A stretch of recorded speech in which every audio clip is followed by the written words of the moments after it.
Felipe Palácio mandando um parabéns aos envolvidos, um baita convidado. Ele tá falando aqui, ó, o gramado sintético do Allianz Parque é alvo de muitas críticas e pode até ser proibido no futuro devido à pressão de outros clubes. Diante da alta demanda de shows e eventos, seria viável manter um gramado natural de alto nível? Quais seriam as soluções para isso? Lembrando que você falou aí de 2019, e eu converso com muitos jogadores do Palmeiras, Praz, Luan, jogadores que jogaram no Allianz com o gramado antigo. E era difícil. E eles não gostavam, né? Era difícil, mano. E eu acho que os jogadores do Palmeiras também não amam o sintético, tá? Mas, por uma questão econômica, tem que jogar no sintético e é isso. É o que paga o salário deles também, né? Toda essa estrutura. Agora, é difícil manter um gramado bom com essa quantidade de shows, porque é isso. A gente já viveu isso e os jogadores também não gostavam, se machucavam, enfim. Outro dia eu tava revendo o jogo que quando eu era diretor a gente ganhou o Paulista aqui da Ponte Preta. O gramado era medonho, gente. Tem umas marcas escuras no meio. De 2008, você disse?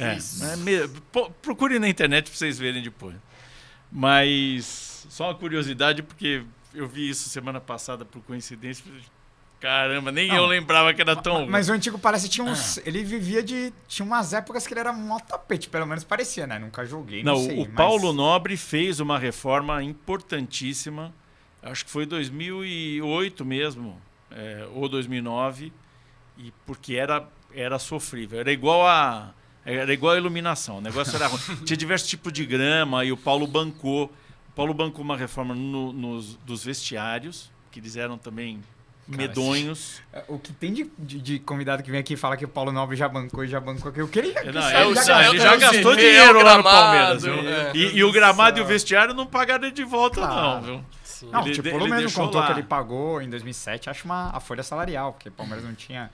Ele foi lá e bancava. O próprio Tipulo disse que deu cheque lá pra pagar contratação. Era um outro Palmeiras, né? Jesus, olha como é que era o negócio, né? Tava bem ruim, né? E a gente... Eu lembro quando o Paulo bancou essa reforma lá, na época, na gestão do De La Mônica, tinha 3 tipos de grama plantada, diferentes. Uma era São Carlos, outra era Bermuda, outra... Enfim. Então a gente vem evoluindo muito nessa questão de gramado. Mas nós temos um problema no Brasil, que é a quantidade de jogos. O cara fala, mas no Chelsea joga 22 partidas, 24 em casa por ano. 28, se vai muito longe. Aqui joga 40, se vai muito longe, né? Bate 80 jogos no ano se o time avança. Sim. Coisa que um ex-diretor lá do Inter uma vez falou... bem feito pro Palmeiras. Quem manda querer ganhar tudo, né? É assim que é a cabeça de alguns dirigentes. Então, o gramado não aguenta. Então, tem essa questão da quantidade de jogos. Maracanã, por exemplo, com 2 times jogando lá, não vai ficar bom nunca, porque é uma questão de resistência, não aguenta. San Siro aguenta, porque tem menos jogos. Então, joga Inter e Milan lá, mas tem menos jogos. E o San Siro tem um trabalho de reposição de grama o tempo todo. Porque justamente tem 2 times jogando lá. Então você tem primeiro a questão do calendário e a quantidade de jogos. Segundo, as arenas novas, padrão FIFA, com cobertura a 90 graus da primeira cadeira, eu não lembro agora de cabeça, mas aquela distância da primeira cadeira para a linha lateral de jogo, pequena, você não tem insolação suficiente. Então por que o gramado do Morumbi... E até de Itaquera melhor. Itaquera porque não é padrão FIFA, né? Porque aquele negócio todo vazado lá, você toma chuva lá, então ele toma bastante sol. Morumbi, que é aberto, também. Beira-Rio é bem mais aberto do que os outros. Brasília é um desastre, porque é lindo arquitetonicamente, mas é um buraquinho lá em cima. Sim. Não entra sol. Sim. Então a grama natural... Então a FIFA aí também tem um erro de largada que peraí, se eu falo que o padrão FIFA tem que ser essa cadeira tão próxima assim da linha do gramado e tem que ter uma cobertura de 90 graus para essa primeira cadeira, eu projeto uma sombra, o gramado não vive, porque ele é um ser vivo. Ele precisa de água e luz. Se não tiver luz, aí o Palmeiras lá, a gente na época, por com aquelas Iluminação torres de artificial. iluminação artificial. Aham. Mas não dá conta, não dá conta. Aquilo lá é para você fazer pequenos reparos. Não é para você suprir uma deficiência crônica de iluminação. Tanto é que aconteceu o que na Arena MRV? Eles fizeram com gramado, inauguraram a Arena em setembro de 23 com gramado natural. Esses eram pouquíssimos shows lá, pouquíssimos shows.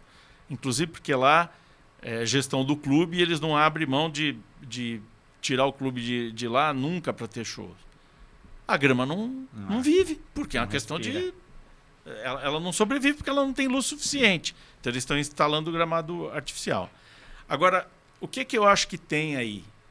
Aí você pode falar, isso é teoria da conspiração de palmeirense. Acho que isso é uma campanha contra a hegemonia do Palmeiras, gente. Porque cadê o dado técnico que mostre, tem um estudo aqui, sério, feito, que mostra o problema. Não tem problema nenhum. Você pegar o Palmeiras, você vai falar pro Vitor Roque, pro Hendrick, pro Estevam, tudo bem. Tá bom, e o Marcos Rocha? Ele também já está na fase final de carreira. O cara está jogando melhor do que nunca esse ano. Pena que ele se contundiu no começo do jogo no domingo. Voa o cara. E aí ele foi muito revelador quando ele falou, perguntaram para ele do sintético, ele falou, engraçado, esse movimento de jogadores, ninguém ligou para a gente aqui do Palmeiras, que joga aqui todo dia. Então eu não acredito, infelizmente eu acho esse movimento fake. E foi comprovado cientificamente, né? Então, Se... a partir do momento que é comprado cientificamente, acabou. Kim, e o gramado sintético... Essa questão de lesão já foi, não é por lesão. Eles mas- não gostam, Não os caras gostar, não gostam e não gostam. não gostar, tudo bem. Eu não gosto da luz amarela, você gosta da luz Exato, branca. Vai ter que jogar, irmão. Não exato, tem jeito. É isso. E você gosta de jogar em gramado ruim? Exato. Porque a discussão... Essa é a discussão. A discussão tem que ser gramados bons, sejam eles sintéticos ou naturais. A maioria dos gramados naturais brasileiros são péssimos, não são nem ruins. Eles são péssimos. Fora o que eles causam de lesão, porque o gramado é um ser vivo, ele tem buraco, ele tem fungos, ele tem insetos. Aquilo lá está funcionando 24/7. Se você não trata aquilo num nível de estado da arte, você não consegue dar para o gramado natural, com o calendário que tem no Brasil, o nível de excelência que o gramado sintético dá. Então me apresente um natural, me apresente uma solução, ou vamos estabelecer uma regra para todos. O teste que é feito uma vez por ano com gramado sintético, de kick de bola, de rolagem, de tração, porque vocês sabem que anualmente é feito esse teste. Sim. No Allianz, no Newton Santos, na Liga Arena em Curitiba. E vamos fazer em todos os gramados. Nos naturais também. E vamos ver quem é que passa. Entendeu? Porque aí nós vamos estar sendo honestos, intelectualmente honestos nessa discussão. Falar que movimento, futebol é natural, não é sintético. Isso aí, desculpa, isso é argumento? Isso não é argumento, gente. Mas você, como CEO da W Torre por muito tempo, Dezembro, eu quero que você responda, porque assim, na visão da torcida, muita gente que trabalha no Allianz Parque, por essas pessoas, não teria nem futebol, né? Seria um estádio só de show. E o que eu ouvi dos últimos dois CEOs mas do isso Allianz não Parque faz sentido. é que para eles futebol- péssimo o Palmeiras sair de casa. Claro que é, porque é um evento a menos. Agora, a questão é, e eu queria que você explicasse para a torcida que não compreende também, porque precisa ter uma questão de agenda e de calendário. Então, o Allianz no ano, quando começa o ano, o Allianz já sabe mais ou menos quais finais de semana vai ter show, que vão ter shows, que vão ter eventos. O Palmeiras, às vezes, depende da CBF. Às vezes a CBF solta o calendário do Brasileirão É verdade. em março, em abril, no final de fevereiro, igual foi esse ano. Aí, para conciliar as duas agendas é complicado. Ano passado, por exemplo, teve a questão da enchente lá do Sul. O calendário parou por 2 semanas, já ferra tudo, né? Porque é um calendário estrangulado. Exato. Então... aí, com a quantidade de jogos que tem, você não tem folga para readequação de agenda. É o seguinte, do ponto de vista do negócio, o Allianz fechado é só prejuízo. O Allianz aberto recebendo eventos, ele está gerando receita para pagar o investimento que foi feito. Então é simples de entender isso. Perder jogo do Palmeiras é um péssimo negócio para a W Torre. Por quê? Ela tem compromisso de entrega de número de jogos com a Allianz, com quem comprou camarote, com quem comprou cadeira.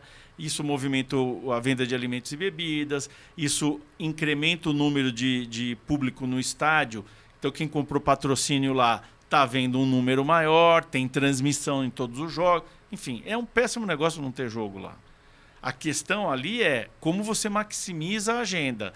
Recebe todos os jogos e todos os shows possíveis. Esse é o ideal, mas isso é impossível, porque você não consegue... a agenda de shows, principalmente os internacionais, eles são definidos com muita antecedência. É uma turnê que vem para a América do Sul, que São Paulo hoje ainda tem uma vantagem que ele virou o hub principal de América do Sul. Até 6, 7 anos atrás, esse hub era Buenos Aires. Por causa do Allianz, São Paulo tomou esse lugar. Então, primeiro se definem as datas aqui, depois se define se vai para mais algum lugar no Brasil, ou quando vai para Buenos Aires, vai para Santiago do Chile, ou vai para Colômbia, enfim. Então, é uma coisa que você fica ali o tempo todo no fio da navalha tentando acomodar o máximo possível.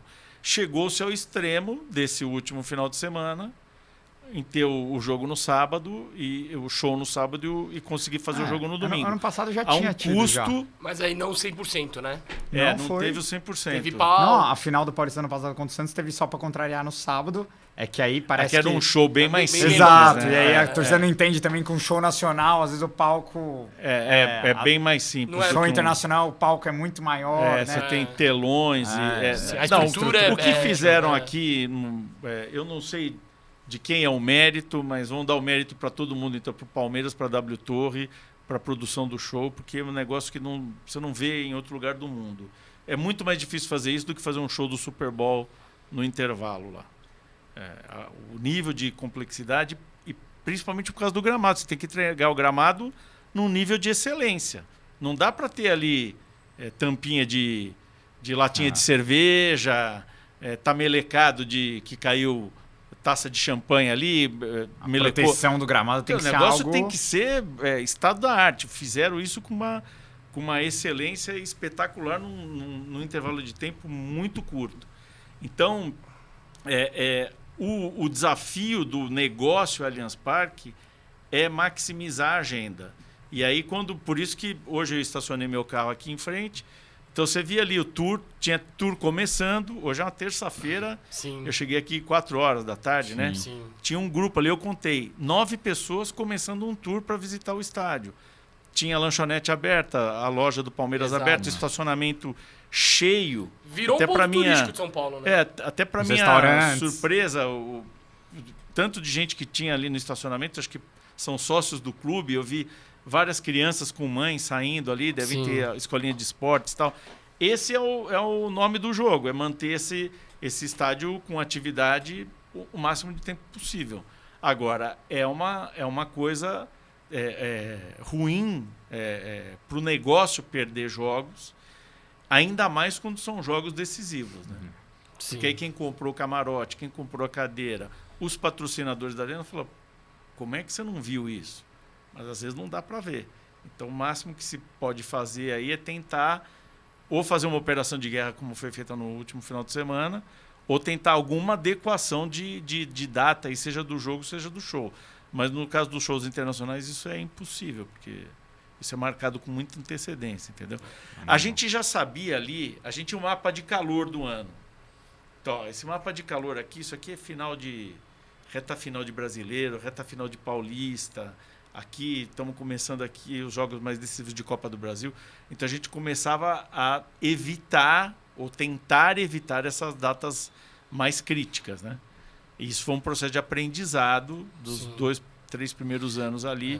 Aí a gente começou a ter um índice de perda menor, porque, de novo, é mau negócio para o estádio perder.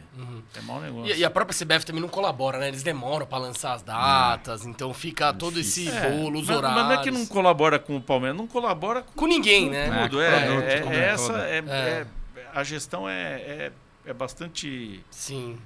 E nós sofremos de um problema de excesso de jogos. Tinha que ter, sei lá, 10, 12 jogos a menos no ano. A minha acaba com o estadual. É uma polêmica, mas... Olha, eu tinha essa... É uma polêmica, mas... Eu tinha mas- essa mesma pagando opinião que tanto? você, Kim, mas o Reinaldo foi no nosso podcast lá no Milton Neves Sem Mimimi. Dar uma entrevista lá, o Reinaldo Carneiro. E quando ele falou dos números, eu falei, caramba, tá pagando tudo isso? Não, a questão do dinheiro sim, mas é o Campeonato Paulista. Pega os outros, é bem menor. O Paulista é muito mais acima que os outros. Mas Que é igual o São Paulo falando que vai abdicar, que vai jogar com o Série 20. Quero ver abrir mão dos 44 milhões. Só de participar é 40, milhões. se ganha é 45. Então, pro... Então é uma coisa, você fica entre a cruz e a caldeirinha, né? O que você faz? Mas, e o Reinaldo deu umas cutucadas, ele falou, vamos acabar com essas de data de Sul-Americana, que não paga nada, dá prejuízo, né? então, Claro que ele estava defendendo o dele, dele. mas enfim, eu acho que precisaria de alguma forma, ou a gente mudar o formato, no caso do Paulista, ao invés de ter 4 grupos nesse formato atual, faz 2 grupos, joga contra o outro. Põe os grandes já no mata-mata, porque pros pequenos é bom ter o Paulista, óbvio. Mas se você tira os grandes do início... Perde atratividade, Você né? perde atratividade, você perde receita. É difícil, Então, é difícil. Você ganha de um lado e perde de outro, você né? precisaria achar um jeito ali de, mantendo os 16 clubes, se reduzir o número de, sei lá, umas 3, 4 datas ali. Talvez você fizesse 2 grupos de 8, um joga contra o outro e aí na fase final, eles jogam entre si, primeiro contra quarto, não sei. Tem alguns formatos possíveis para se continuar tendo uma fase final com 8 times, que eu acho que isso que também é interessante, que gera mobilização no interior, né? E no fundo é isso que gera os recursos, né, de patrocínio. Mas seria importante reduzir algumas datas aí, né? Sim. E aí, curtiu a resenha? Então, para ver o episódio completo, é só clicar aqui no link da descrição. Valeu, avante palestra e Grus Porco!